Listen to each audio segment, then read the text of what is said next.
Good morning, friends. Welcome back to the Southern Homestead. Let's talk laundry today. Normally, in the spring and summer, I love to hang my laundry out on the line outside, but you can't really do that in the winter, especially on a day like today, where it's going to be raining all day, cold, wet, dreary. So I'm forced to do my drying indoors. And it's hunting season. What does that mean for me with laundry? Stick around. It's a beautiful thing on this ground we tread at the Bala Chitto Homestead. The Bala Chitto Homestead. So you may recognize these doors behind me. These are just off my kitchen, and I'm sure you've seen it in most of my videos. But what you may not know is that's exactly where our washer and dryer are located. It is the bane of my existence. It is the one regret that I have when building this house. Trying to save space, trying to save money. We opted for not changing the blueprints of our log home to encompass a walk-in laundry room. Big regrets. So it is in my kitchen. And while on a normal day, that may not affect anything, during hunting season, for whatever reason, my husband always ends up with deer corn in his pockets. And no matter how much I try, no matter how many times I empty out pockets, there's always a few kernels that end up in my washing machine and then my dryer. And what that does is somehow it ends up within the workings of the dryer where the drum tumbles, and it's the most horrific noise. It is so loud. Let me give you an example. So I'm just going to go ahead and open up the doors so that you can see what's behind, which is my laundry room.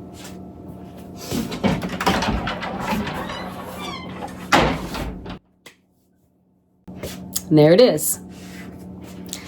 All right, so this one over here is the dryer, and I'm going to turn it on so I can let you hear firsthand what it sounds like.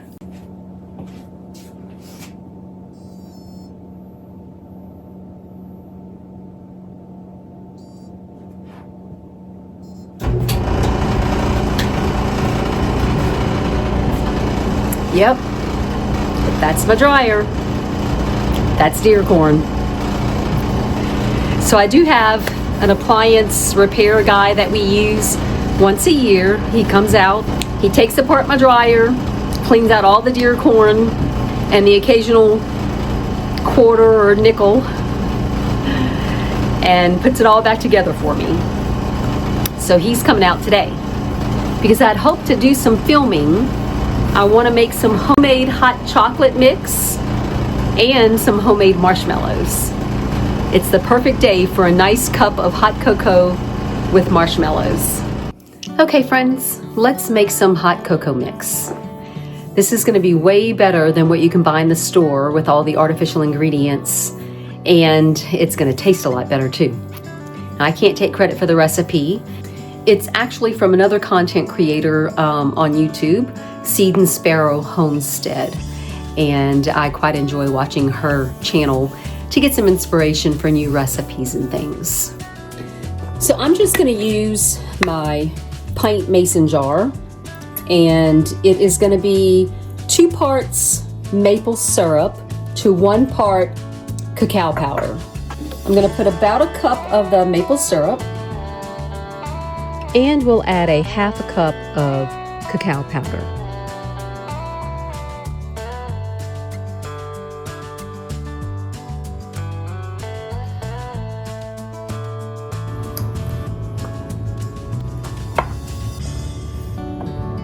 I'm just going to add a splash of my homemade vanilla.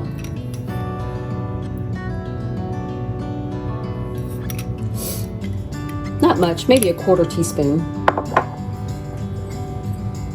And a little pinch of sea salt.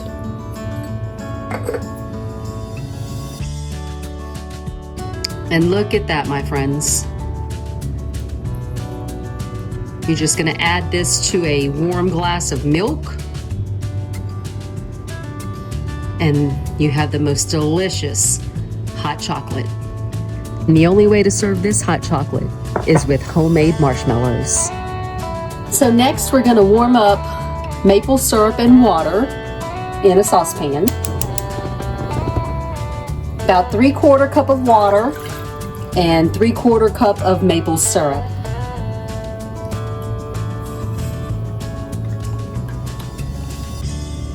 One of my pet peeves when I watch cooking shows or other YouTube creators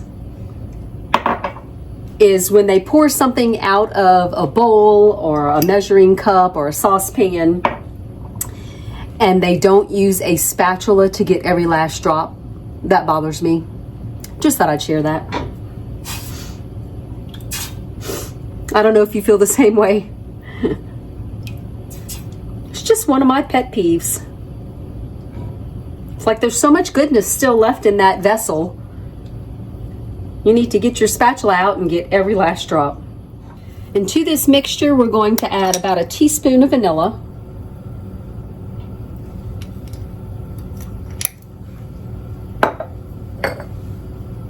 And a little pinch of salt.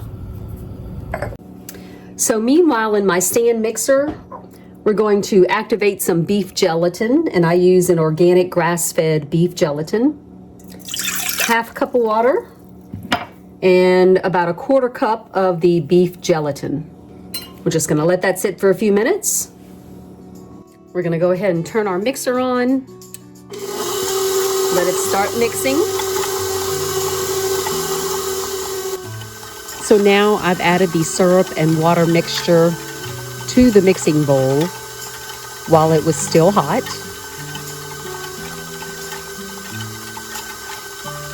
We're going to continue to mix until it's the consistency that we want.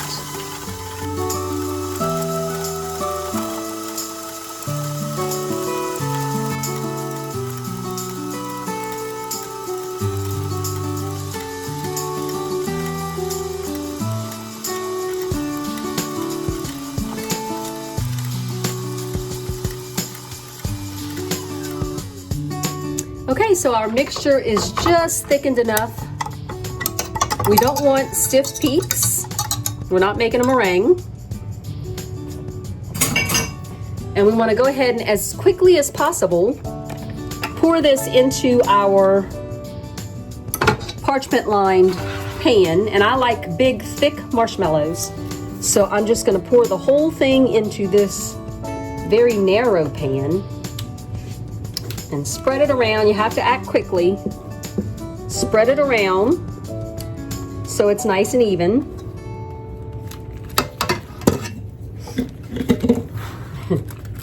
It's already starting to set up. I'm making it look kind of ugly. So we're gonna do this. And into the refrigerator it goes to set completely. And then we'll slice them. After about an hour in the fridge, it's time to pull out our marshmallows.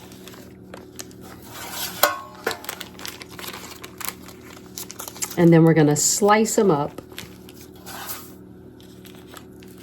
Mine aren't the prettiest, but you gotta move quick when you're trying to put it in the pan. It sets up really quickly, so you gotta move fast. And I like big marshmallows in my hot cocoa. So we're gonna come down and cut it in thirds.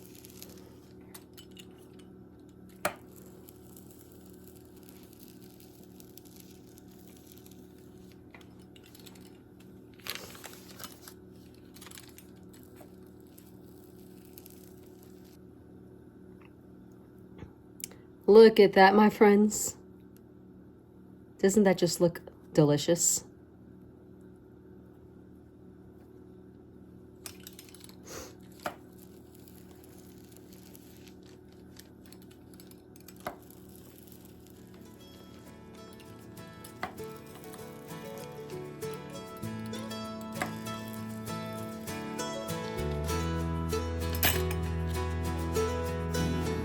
I'm just going to sprinkle these with a little bit of powdered sugar and then put them in a glass dish in the refrigerator.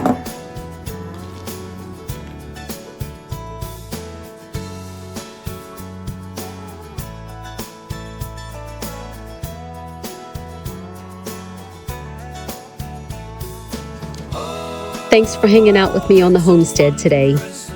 One of the best things about cold winter days is hot cups of cocoa sitting by the fire. I think I'll fix me a cup. I'll see you next time, friends.